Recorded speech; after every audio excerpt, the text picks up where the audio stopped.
So the operations on lists. So how to reverse a list. So let's say we are given this list. We want to reverse this list, right? Reverse means this is 1, 2, 3, 4. We want to write 4, 3, 2, 1, right? This 4 should come in the beginning, then this 3, then 2 and 1, right? So that's what the output we want, right? So there is a function called as reverse. We can directly call this function on the list object. So list dot reverse will reverse this list, right? The original list gets reversed. So if you print the list now, you will get this 4, 3, 2, 1. Right? Okay. So now there is another function called as sorting, right? So what is sorting? Arranging the lists number, arranging the lists item either in the ascending or increasing order or in the decreasing order. Ascending order means increasing order. Descending order means decreasing order. So arranging the numbers in the order, sorted order, is called as list sorting. So in Python, we directly have we have functions to sort the list. So one function is called as sorted, right? So we can pass the list object to this sorted function. The list object here is numbers. We have the list called as numbers. We will pass this list as a parameter to this sorted function. So this sorted function will sort this list, right? And it will return the sorted list, right? So the sorted optional argument, right? So the sorted function takes a list and returns a new list with those elements in the sorted order. So the original list gets remains unchanged, right? So this is the original list that remains unchanged. The sorted function creates a new list with in the sorted order from this, right? For example, so the sorted function will create this list 1, 2, 3, 6 and 8. So this is a new list created by this sorted function from this numbers list, right? So this numbers list is unchanged, right? This is a new list created and that will be written. So we will be storing that list in the new variable called a sorted list. So if we print now sorted list, right? If we print sorted list, we get this sorted in increasing order, this one, right? And the original list, if you print the original list is still unchanged, the same, right? So the sorted function sorts creates a new list in the increasing order from the list passed, right? This one, okay. So this is a sorted function which sorts in ascending order or increasing order. Now if you want to sort in decreasing order, what should we do? So here you see you have this list function, okay. So we want to sort in the decreasing order, let's say decreasing order, right, or descending order. So we had this numbers list, right? So we want to sort in decreasing order. So this is a sorted function. To sorted function, we'll pass this numbers list, right? And now here this reverse is equal to true. Reverse is equal to true means this numbers will be sorted in decreasing order. So now we are using sorted function, but we are using this reverse now, right? Earlier by default the sorting was in the increasing order. Now if you want the sorting in decreasing order, so we will use this reverse. We will set this reverse to true, right?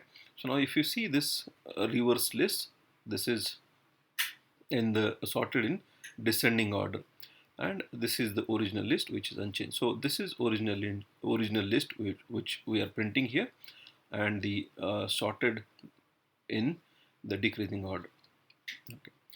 Now apart from this, we have one more function called as sort function, sorted and sort. So what is the difference between sorted and sort? Let's see. So this is the list object. On the list object, I'll call the sort function, right? When I call the sort function on this list object, the original list changes, right? In sorted, the original list was unchanged. Here in sort, the original list changes, right? So list.sort, you see, and if you print list now, the original list is sorted. The original list gets sorted, which was not the case when we use sorted. So 1, 4.2, 5, 5, 20. So sorted in ascending order. So now there is a problem to use sort if the list contains heterogeneous data or hybrid data. For example, this list contains 1 which is integer, 20 which is integer, b is a character, then 5 and a is a character. So we cannot sort this list. We cannot call a sort function on this list because we cannot compare this 20 and b. 20 is a number and b is character, so we can't compare that.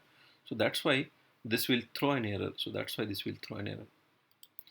You see, we are getting an error because we cannot compare numbers and characters, right? So this less than or comparison operator not supported between instances of string and int. Okay.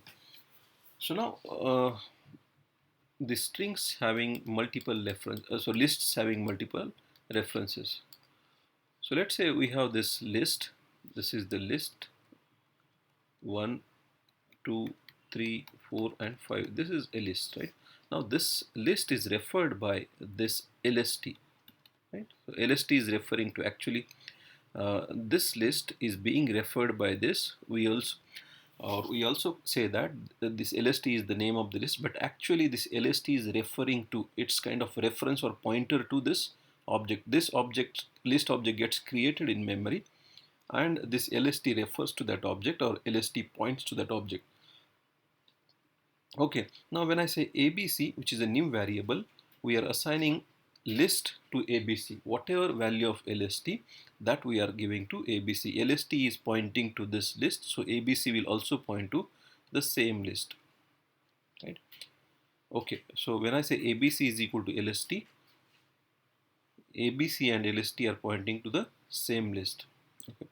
Now, if I say ABC dot append 6, so this 6 will be appended to this list here. When I say ABC dot append 6, 6 will be appended to this list, right?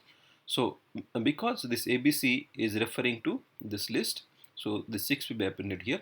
Now if I print LST, but we'll get this list with 6 appended, right? So LST was originally pointing to this list, then we use ABC referring to the same LST, and then we appended 6 by using ABC, and if we print list, we get the list with 6 appended, right? So when we have a variable ABC which is referring to the list which is referred by LST, both are actually referring to the same locations. Okay. So now we can have a string split. So let's say we have this string 1, 2, 3, 4, 5. S is 1, 2, 3, 4, 5, right? I can split the string, right, with comma, right? So S on this string object, S is a string object. On this string object, we are calling a function split, right? So the split will be splitting the string, right? And the splitted string actually, so how we are splitting the string? We are splitting the string with comma. That means this will be one element. This will be second element. The element separated by comma will be used for splitting, right? So this S dot split will create a new list in which the items of the list will be the elements of this string separated by comma, right? So one, so if we so this is creating a list, right? And that list we are assigning to S list, right? So if we print this S list, we get this kind of list, right? So we are splitting this string by using comma, with comma, right? So 1, 2, 1. After 1 we had comma, we got that's why after 1 is one element, then 2 is second element, 3 is third element, so on and so forth.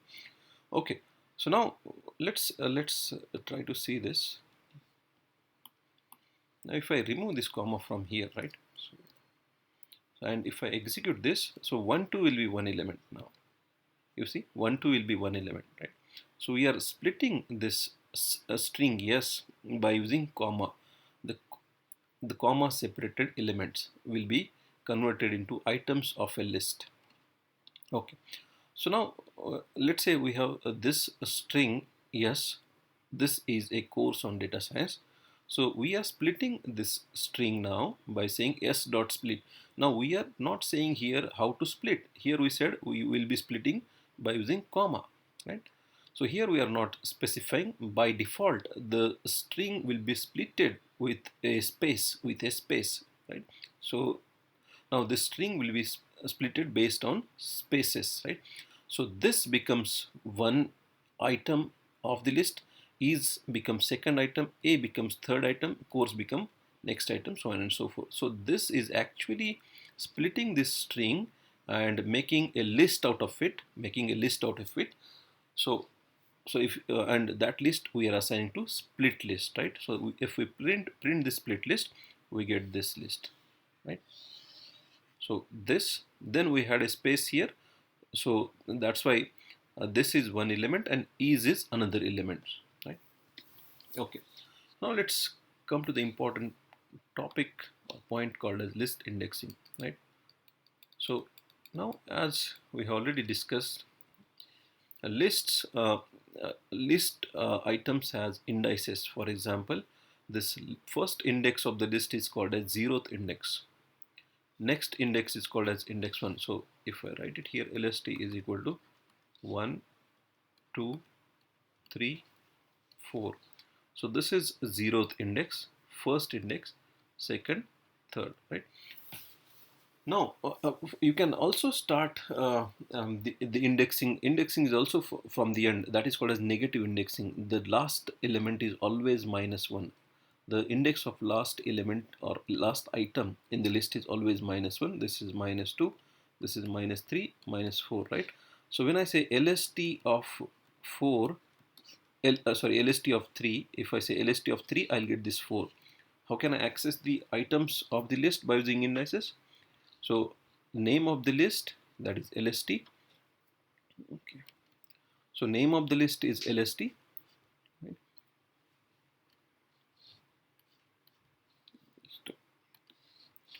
So name of the list LST.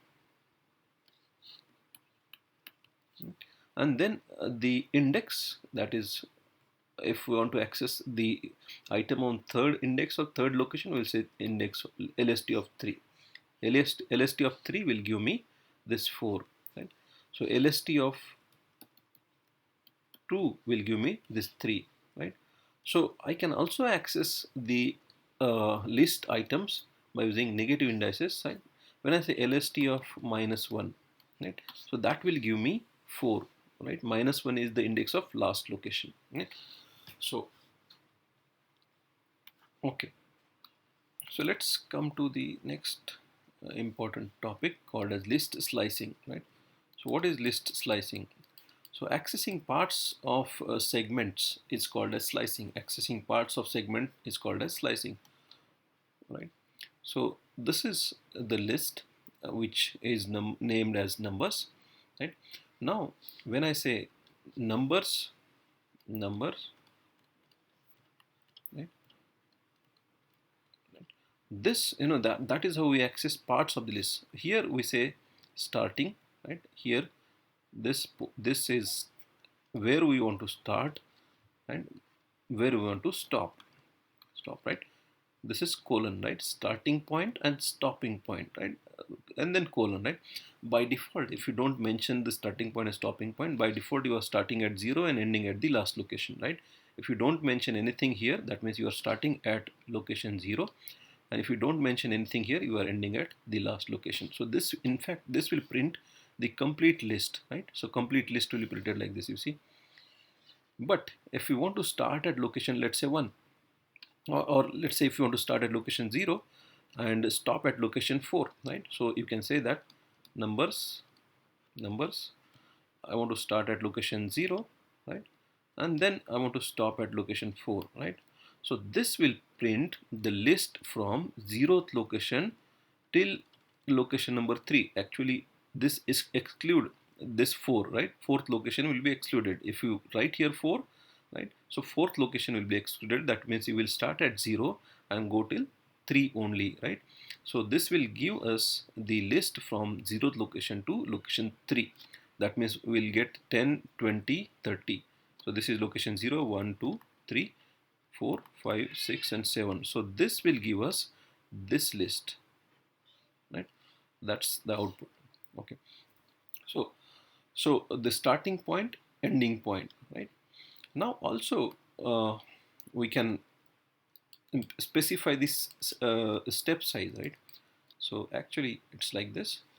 You have numbers, then starting point, then stop, and then step. Starting point, stop, and step. By default the step is 1. If you don't write the step, by default that will be 1. So now if I have this thing here, numbers, we are starting at the beginning 0. Again, if we don't write here, we are ending at the last location, and this is the step size 2. That means take a step size of 2. What do you mean by that? So if this is array, when we are starting at 0, taking a step size of 2 means skipping this and going directly here. Then skipping this, going directly here. Taking a step size of 2. Skipping this, going directly here, right? Skipping this and going here, but there is nothing, right? So this will print. So this will print 10, 30, 50 and 70. This list, right? So this will print this list. So that is step size, right? Now, what will this print? What will this print? So we are starting at 2. We are starting at 2. So what is the item at location 2? This is the item at location 2, right? Then we are going till end, right? We are not mentioning anything here, means we are going till end, right? And we are taking step size of 2, right? So 30, neglect this because we are taking step size of 2. That means we are going to 50 directly. Then neglect this and go to this, right? And neglect this and go to, but there is nothing here. So 30, 50 and 70, right? 30, 50 and 70 will be printed by this, right? Okay, so that is the step size or slicing, right? Which is one of the very important topic, right? Okay, so now there is list. We can extend the list by using plus. Let's say we have this list lst1, then lst2, right? So when I say lst1 plus lst2, we are actually extending rather than appending. This is not append, right? And in append, what we do, we append this list at the end of this list, right? Or this list will become element of this list. But in extend, these elements will be merged or will be put at the last, right? At the last of list 1. So list 1 plus list 2, that means these elements will be put, will be placed at the last of list 1, like this, right? So plus operator is used as extension operator, or is used to extend the list. Okay, so that will be created. So this will be assigned to a new list, right? So new list is nothing but uh, list 1 plus list 2. Okay. Then the other operation on the list is list count. So we can count the number of elements, we can count the particular items in a list. For example, this is a list. So if you want to count how many ones are there, we can just call a count function on this list. So numbers.count, and what we want to count? Ones. How many ones are there? Numbers.count 1, right? So that will, there are 2 ones, this one and this one. So 2. Numbers.count, we want to count how many 3s are there? 1 and 2. Okay. So let's see how to loop through the list. Right? Okay. So in order to list through a loop, the best way is to use a for loop, right? For loop. For loop is a best way to loop through the list. Looping through the list means iterating through the list or traversing through the list or visiting every element of the list one by one. So by using for, we can do that. So this ELE will begin with this element, right? ELE will take this, right? Then we'll execute the body of the for loop. Then ELE will take this, then again we'll execute the complete body of the for loop. though there is only one statement in this particular example. Then ELE will take this value, will execute the body. ELE will take this value, again will execute the body, and then will stop. So that is the way to iterate through the list using a for loop for variable in list. Okay.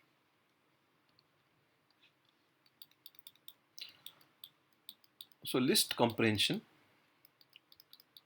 now it's a concise way, to create lists. So let's see what is that. Let's see. We have this example. We have an empty list here. Right? Now we have so this range will create the sequence from 0 till 9, 0 till 9. This range 10 will create a sequence from 0 till 9.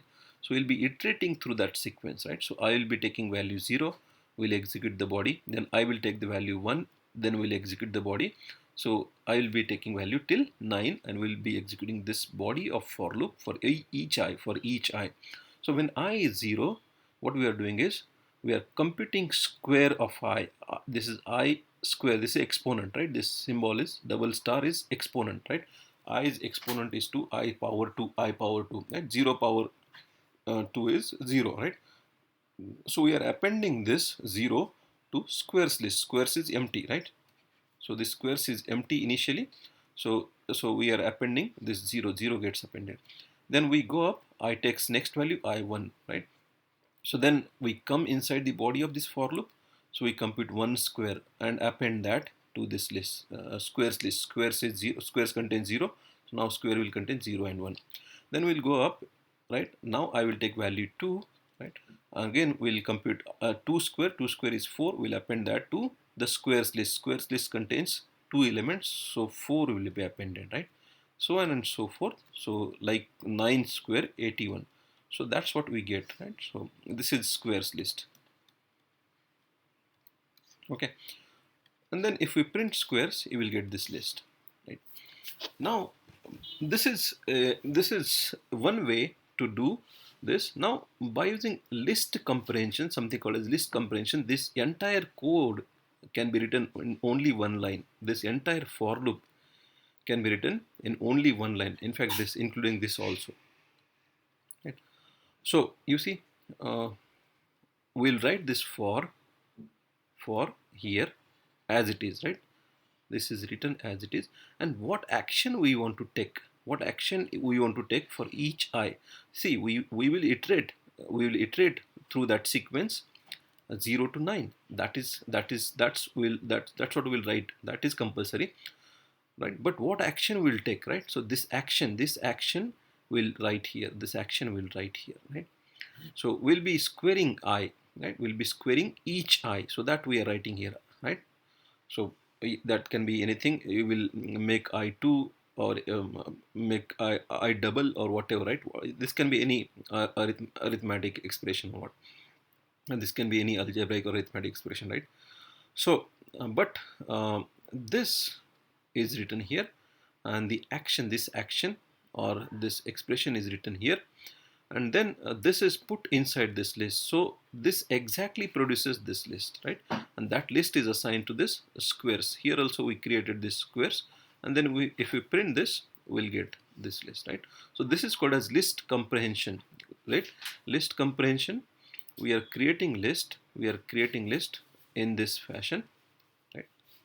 Okay.